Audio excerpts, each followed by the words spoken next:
Hi there, Chevy owners. Today in your 2022 Chevrolet Express van, we're going to be taking a look at and showing you how to install REDARC's Tow-Pro Liberty trailer brake controller. And this is what our Tow-Pro Liberty looks like when it's installed. You can see our knob here is installed in the dash, and that's the only real footprint that you're going to see of this thing. Unlike traditional brake controllers that hang down here on bottom, big old thing that you're potentially hitting your leg on every time you get in and out of the vehicle, difficult to access and see because it's so low. This is going to be much easier to see. It's got a nice bright LED there. It's in a nice, easy to reach location near the rest of your knobs.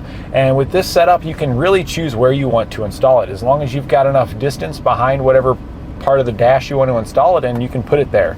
The main unit, the larger portion of it, can be installed anywhere. We can hide that under the dash at any point and secure it up. Ours is located here behind this paneling, but you don't need to see that or access it ever because your full interface is through the knob here. With the Tow-Pro Liberty, it'll work with trailers up to 2 axles, with 0 being no output, up to 10 being our maximum output. And you can see there that red is going to be our feedback for the most output possible, and as you rotate it down, blue will be no output, and anywhere in between we got a purple there. It's kind of about halfway, so that's how you get your feedback for how much output you've got. Some of the more traditional controllers give you like a number sometimes, but this is going to be all through LED. I was pressing the button down there to make it activate. This is your manual slide for a REDARC. You don't get the full motion of the slide where you can kind of vary it with the REDARC. It just kind of comes on. But you do have the option of choosing how much output you get based on the number. So if I press it in here with it on 10, it's all the way red. If we go down to, we'll go to about halfway at about 5 there, and you can see it's kind of a pink color. Let's go down to about 3, and you see it's kind of a purple color there, and then blue is no output. So when you're all the way at 0, it does nothing. So if you want to turn it off, you just simply turn it all the way to 0. Now, this button that we have it mounted in here didn't come included with the kit. You normally would just install it into the dash, but we do sell these knockouts if you're wanting something that's going to integrate into your dash and look a little bit nicer and give you a good mounting location. Because one of the things that does matter for your button when you're mounting it is the thickness of the paneling. If the paneling is too thick, you won't be able to press the button and activate the manual slide. If it's even thicker than that, you may not even be able to get the nut to install at all. So this will ensure that we've got a proper depth for installation and wherever we're wanting to mount it using this little button mount here. This is universal, so you can purchase this and use it with either the Tow-Pro Liberty or the Tow-Pro Elite kit. So it's nice that it works with both, and it's something you might consider upgrading down the road. Since this one only works with 2 axles, if you get a bigger trailer down the road, you can upgrade to the Tow-Pro Elite, which works with 3 axles. And the Tow-Pro Elite also has the user control mode, so if you like to do off-roading, proportional is not usually the best type of brake controller for a slippery, muddy off-road scenario. You would want something more closely that operates similar to a time delay setup, and the user control does operate somewhat similar to a time delay, so that way you can guarantee your trailer brakes will activate even if you're sliding in your vehicle in the mud. So now we've covered some of the features of our REDARC here, why don't you follow along with us and we'll show you how to get it installed. Now before we begin our installation, the first thing you're going to want to do is determine if you have factory wiring or not. If you have a factory 7-way at the back of your vehicle, there's a good chance that you do. And if you do, you would find it right here under the carpet. Just peel this piece back right here, and your wiring is actually just going to be taped here to this harness. Just rip that off of there, and that's where you'll find your wiring. And all the wiring is going to be labeled here on the sticker. It's a little hard to see, but it is going to be labeled there. Now, if you do not have this wiring over here, or a 7-way at the back, you probably won't have that either, but if you don't have the wiring, then you'll need to use kit ETBC7 to make your installation. Since we've got the wiring, we're going to be wiring it directly to this. If you have no existing 4-way, you would also want to add a custom fit vehicle wiring harness to get all your lighting signals to work on that 7-way. Next, we're going to remove this panel out of the way so we can more easily get in there and install our components. So we're going to grab a 10mm socket and remove 2 bolts that holds this paneling on. There's one right down here, and there's one in a pretty similar location over here on the opposite side. After we've got both of those removed, we can go ahead and pull off our paneling here. It does just kind of pull off. Just work your way down. try to pull near your connector, so like it starts to flex, move your hand closer to the point where it's stuck, and just get those popped out of there, and then we'll set this off to the side. So that's going to expose a whole lot of room to make our installation a lot easier. We're going to mount our module right here, just to this mounting location here. There's a module that's already mounted there. We're going to just use cable ties to attach it. You don't get any in your kit, so you will have to provide your own cable ties, but we do sell those here at eTrailer, so you can get some to use here. So I'm going to pull the wiring down, the factory, or not the factory, but the Takancha wiring that was previously installed was located there, so we're just moving that kind of out of the way right now. So we're just setting that off to the side. Now we're going to mount our module up here. We're going to use some cable ties, and in the area that we exposed here behind our paneling, there's this module that's located here. This is a nice little bracket. You can kind of push and pull outward on it a little bit to slide your cable ties up through there. We're going to use 2 of them. We're going to get one there, and then on the other side of this center piece, we're going to slide another one. Same thing. You have to kind of push and pull a little bit to get it to slide through there. Once we've gotten it through there, we can now take our module, slide our cable ties through it, and secure it in this location here. Get this one started, then we'll get our next one started. All right, so once we got both of those started, now we're just gonna cinch it on down. All right, once we've got that pulled tight, we are going to put one more cable tie on it just because it has a little more movement than I would like. It would probably be fine like that, but just to be on the safe side, we're going to run another cable tie through here. May look a little nicer if you run the cable tie through the back first. And then we're just going to go on the bottom side again through, and that way we're going to kind of secure it to this piece here to help just further support it. After we've got that through there, we'll just run our cable tie through.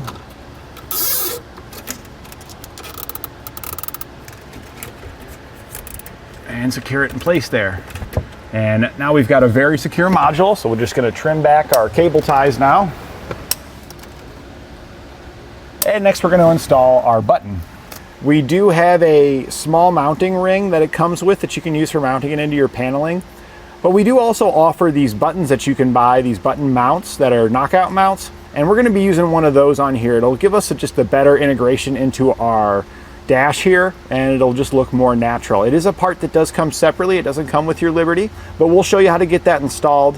If you didn't want to go with a route that we're going to use with the mounting button, you could drill a 25/64 hole for your button, and then an 1/8 inch hole for the small LED and mount it up that way. So we're just going to take and drill out a hole now. Now the hole size that you would want to drill for this is a 1 inch. You could probably get away with a 5/16 hole and then maybe just a small file to clean up some of the small spots where there's kind of a little alignment spots. And we're probably going to need to use a little file as well, but we're going to be using a 1 inch hole saw to drill out right there. So now we're just getting centered between our holes here. That looks pretty good. And we'll drill it out. Now if you're using a hole saw, after I get up like this, I'll actually switch it to reverse. Since the plastic paneling, the blades will still cut in reverse really easily through this stuff, and it actually cuts a little bit cleaner on plastic. If you're cutting through anything else besides plastic, you wouldn't want to do this, but with plastic,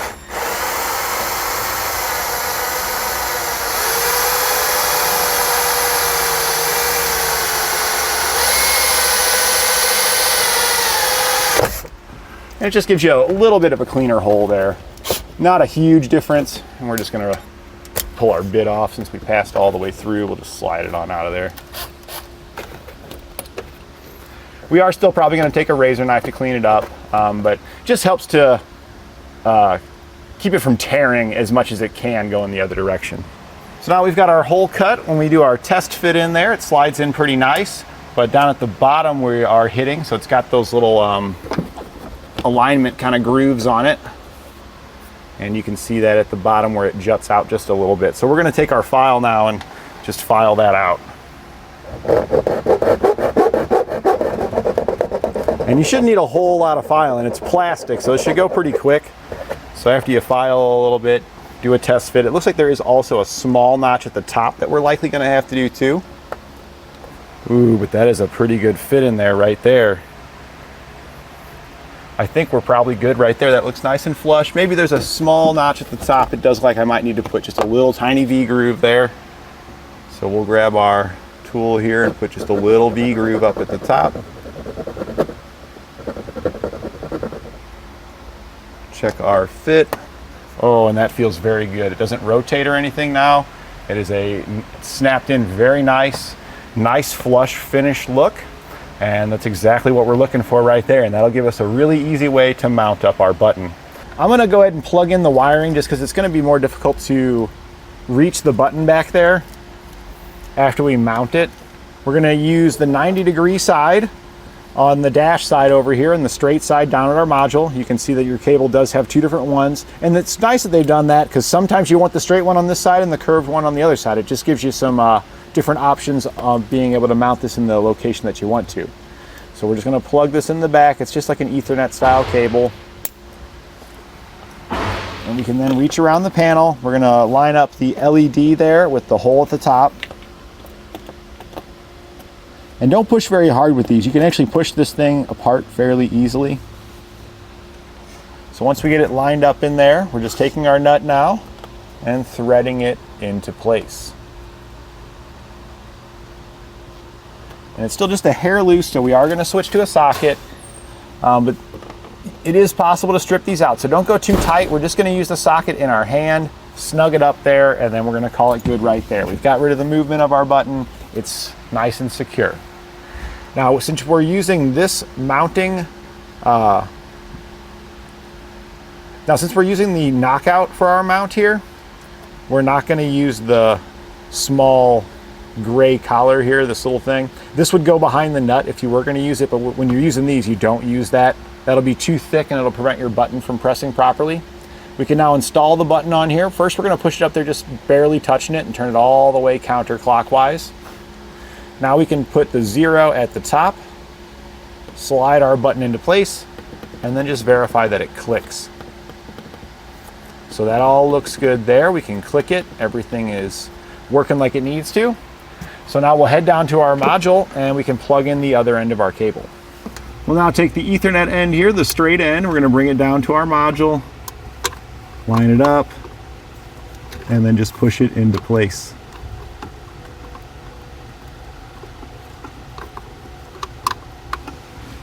And you want the release button to face towards the REDARC logo here on the front of the module. We can then use cable ties to secure the rest of this wiring up behind our dash. So now we need to hook up our wiring. And with the Tow-Pro Liberty here, you actually don't get the harness that plugs into it with the kit. You can purchase that separately here at eTrailers. All right, with the rest of our module and stuff installed, we can go ahead and take care of our wiring here to our module. So we're going to take that factory wiring that we found, and there's going to be electrical tape on the end. You can peel it off or just cut them. I'm just going to cut them because we have plenty of wire length here, so we can just trim most of that off. Now you do want to be careful here. These wires are going to be live. At least the red wire with the white stripe, that is your battery circuit, so that one is live. Keep that guy away from the black wire. You can see it's a little bit longer. You want to keep that distance away because that's ground. If those two touch, you're going to have a short. So we're going to just kind of stretch those out there, strip them back. I'm going to start with the power wire so we can get that one connected right away. So go ahead and strip it back, and then we're going to crimp on a butt connector. Now, butt connectors don't come included in your kit, but you can get some here at eTrailer. So we're going to crimp it onto our power wire there, and that'll help protect it right away so it won't be an exposed circuit anymore. We'll go ahead and start hooking it up to our 4-way harness here though. The harness here, this comes with your Tow-Pro Elite. Your black is going to be your battery wire, and they're actually all labeled if you look at them. It says battery on it. Blue is brake output. White is ground. It says battery negative, which is ground. And then red is your brake input signal. So for your stoplight switch, your brake lights, that's going to be the red one. And again, they're all labeled right on there. So we know that the red with the white stripe over here is the power wire because it says so right here on the sticker. A little hard to read, but it does say it on there. On the other side, it's even worse. So now we'll take our power circuit here, connect it to the power wire. There's a nice positive little sticker on there too to further help ensure you identify the correct wire. We'll crimp that on there.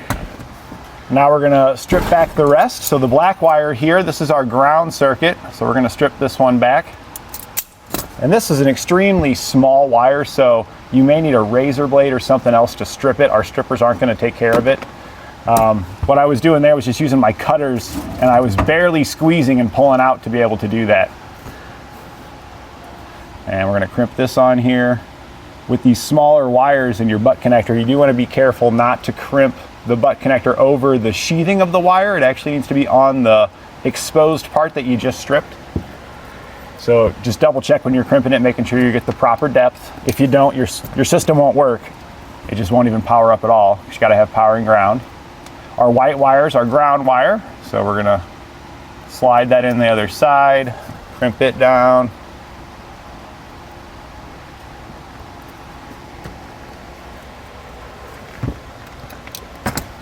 The blue wire here, the darker blue wire, is the brake output wire. That's going back to the 7-way. So we'll strip that back, connect there. This is going to connect to the blue wire from the harness that comes with your REDARC brake controller. All right, and then lastly, the small blue wire here with the white stripe is the brake output wire. That will connect to our red wire here.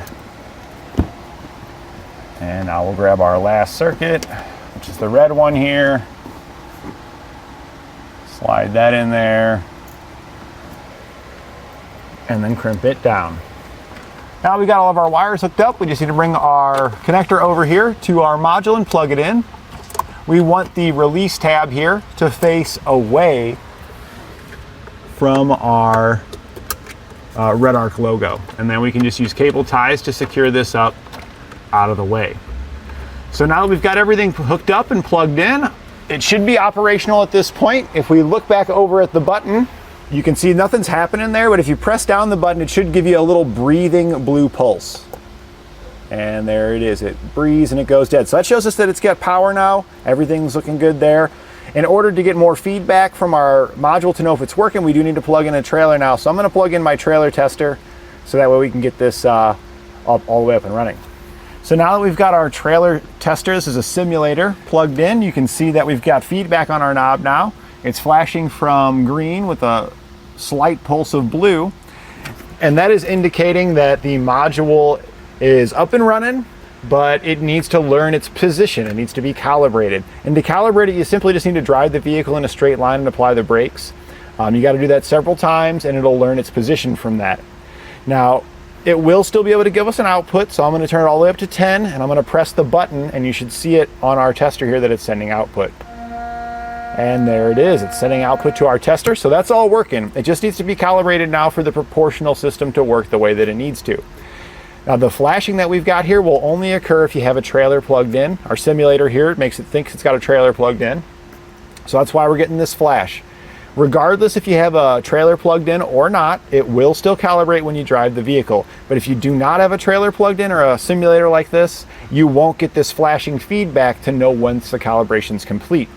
The feedback will start as majority green with a small blue on time, and as it gets programmed, it will reduce the green on time and get a longer blue on time until eventually it goes solid blue, indicating that it knows its position and is fully calibrated.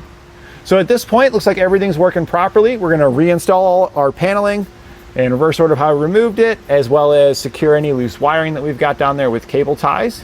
So we've got our paneling reinstalled, just reverse order of how we removed it, cable tied up any of our wiring. We're now outside so we can drive this to get it calibrated. So we just want to drive in a straight line, try to find maybe a subdivision or a parking lot where you can do this in. And we're just gonna get up to maybe about 10, 15 miles an hour, hit the brake. And that's gonna help it learn its position. And you can just drive around normal and it will eventually learn it, but it needs kind of a straight path stop. So normal driving will probably make it take longer for it to calibrate. But in most instances, you get it to calibrate in about 20, brake presses.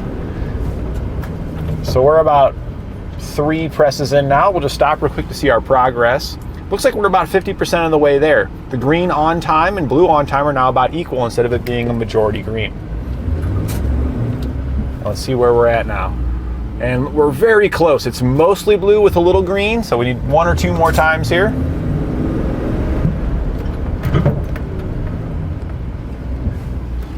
And looks like that 9th time there did it for us. We now have a solid blue, which means we are fully programmed. So it knows its position now, so everything will work. I did have it set to 0 during that. It doesn't matter what you've got it set at. 0 is just what I preferred. That way it wouldn't activate. But now once it's calibrated, it knows its position and it's going to work in a normal proportional mode because it can now detect that movement. It knows what direction it's expecting to see that in.